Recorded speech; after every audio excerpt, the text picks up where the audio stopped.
Happy Saturday. I apologise for my appearance and the angle, but I'm using my laptop for this video, so this is the angle we're working with. On Tuesday, we always have a contextual studies lecture, and they're not always very relevant, I guess, to my course specifically, and but the one we had on Tuesday kind of interested me a little bit.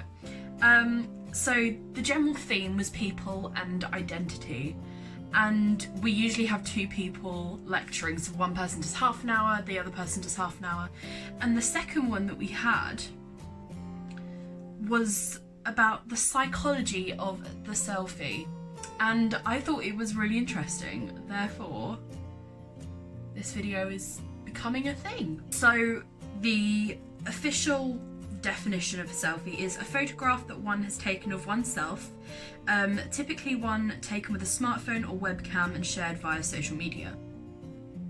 I think that's, you know, pretty general. We all take selfies, some more than others. The first thing that the lecturer spoke about was pareidolia, and it's basically finding faces like in the world, like not an actual face, but like if you like look at something and be like, oh, that looks like a face because it's like two eyes and a smiley face. I'm trying to think of an example, if there's any examples in my room. I don't think there is really. I could just show you the example on the screen. That'd work, wouldn't it? Things like that, little things that look like faces. And then she told us about a book called Understanding Media, The Extensions of Man in 1964. The bloke that wrote it pretty much predicted, you know, people being obsessed with themselves, well, not obsessed with themselves, but obsessed with their appearance and things like that would become like a bigger thing in the future. And now Instagram, Facebook, all sorts of social media is for people to post pictures of themselves. Majority of what I see on Facebook and Instagram are selfies of either famous people or friends or people I know, and the idea behind it is the psychological needs of people taking selfies is to help their self-esteem, bring a sense of belonging, bring a sense of a meaningful existence, and having a sense of control. The control thing kind of really interested me. So she kind of explained it as being control over what you post, and as well in those, you know, couple of hours where you're getting reactions to what you've posted, you feel so much control over your little corner of the internet. Then she showed us this video of some sorority girls in America at a baseball game. Obviously they'd paid to be there and everything, but literally all they were doing throughout this video was taking selfies, and it was a very vicious stereotype, and she was sort of pointing out that it was a vicious stereotype. She went on to find a book. Here it is. It was called The Second Sex by Simone de Beauvoir, from 1949, and is still regarded as one of the most prolific and standout texts regarding feminism. It kind of explained that narcissism was the fundamental attitude of all women. And there was also a quote that said, the solitary arrangement of this pleasure being the pleasure of, you know, feeling good about yourself. And I just thought that was really interesting. I'm known for taking a good few selfies, I won't lie. But the quote from this book explains, so the whole thing was, Beauvoir also notes how a woman, when drowning in her image, reigns over space and time alone. Sovereign, she has total rights over men, fortune, glory, and sensual pleasure. Close brackets, close quote even.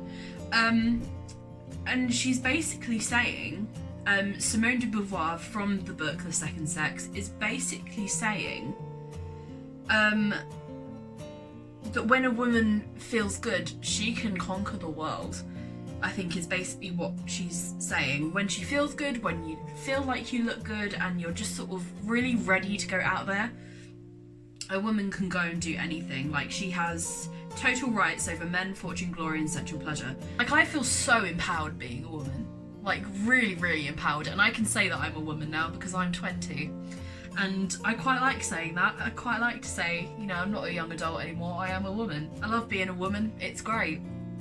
I feel really, really empowered when I see things about powerful women and things like that, and when I see like changes in feminism and things like that, it blows my mind how you know, strong and influential women are.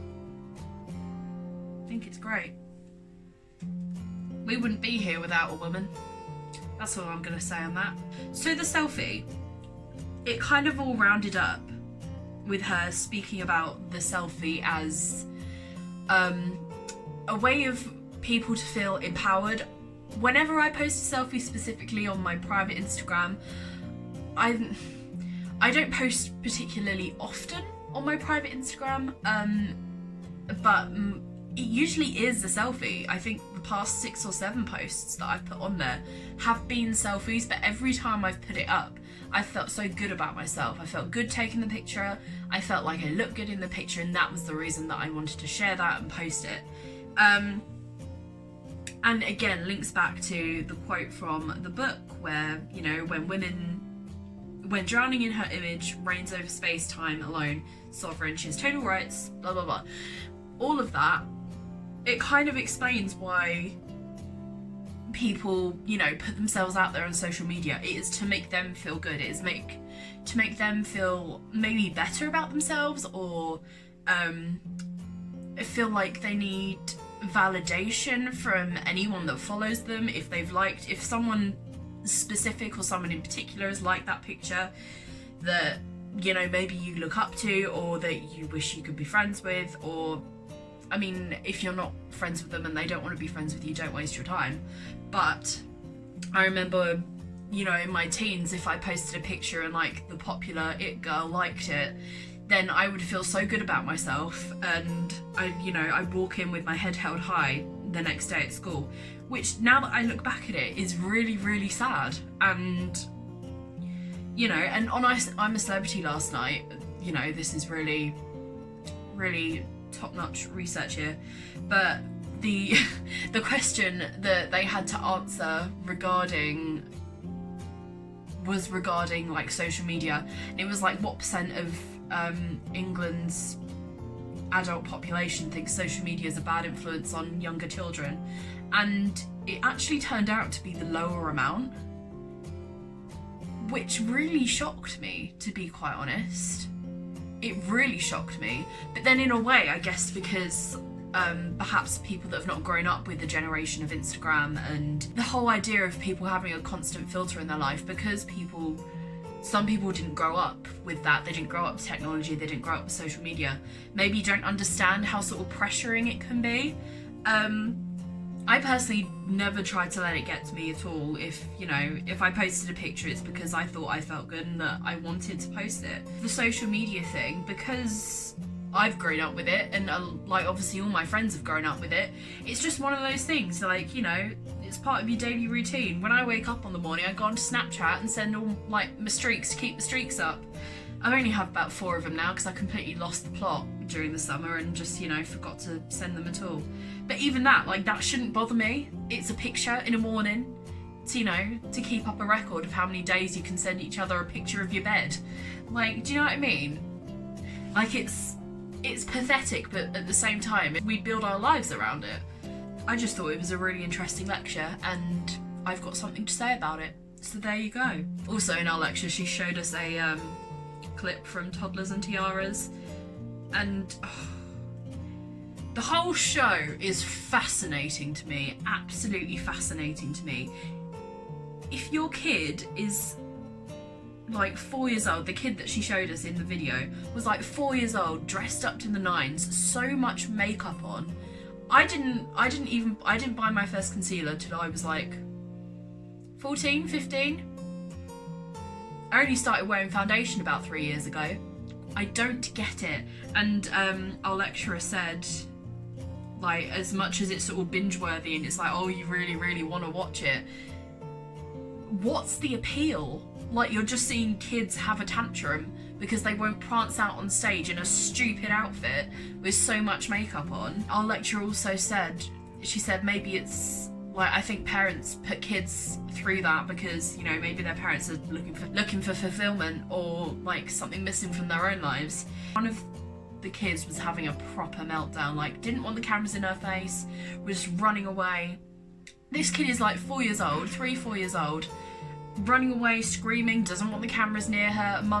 Her mum is just sort of stood there like, oh, she's just tired, like she can't really be asked, she just needs a nap and blah blah blah. It's like, if you can see your kid crying because she's so upset that she doesn't want cameras in her face, because having cameras in your face at 4 years old has got to be such a surreal experience. But then I suppose if you are that 4-year-old, that's just natural, that's just, you know, what you're growing up with. But to me or to other people that have never been through that sort of intense experience like that before, I don't get it. I don't get it. Why is it a thing? Why? I don't understand. Because that kid has got sort of no control over what her mum wants her to do. She can have a tantrum as much as she likes, but her mum's going to push her on stage regardless. Oh, I don't get it, people. I don't understand. This has gone on a rant and, you know, we're not talking about selfies anymore, but I think the whole sort of pressure of social media, it's really, really interesting. I think it's an incredibly interesting subject. Why this was a lecture for, you know, design students, I don't really know, but, you know, I appreciated it and it's given me channel content, so, you know, why not? I sort of had my rant and banged on about social media and, you know, why it's bad and kind of why it's good. If I ever posted a picture, I usually felt pretty good afterwards. Which I guess is proof of the point of social media, I guess. I hope you've enjoyed this video. Kind of a strange insight, but it's an insight nonetheless. It's kind of what I think about social media. If you want more videos like this, if you want me to go on a rant about social situations or whatever, let me know. Next week it will be another spotlight on episode series thing. I'm not too sure what I'm going to base it on yet, but it will be something. I hope you guys have a lovely rest of your week / weekend, and I'll see you on Monday. Bye everyone.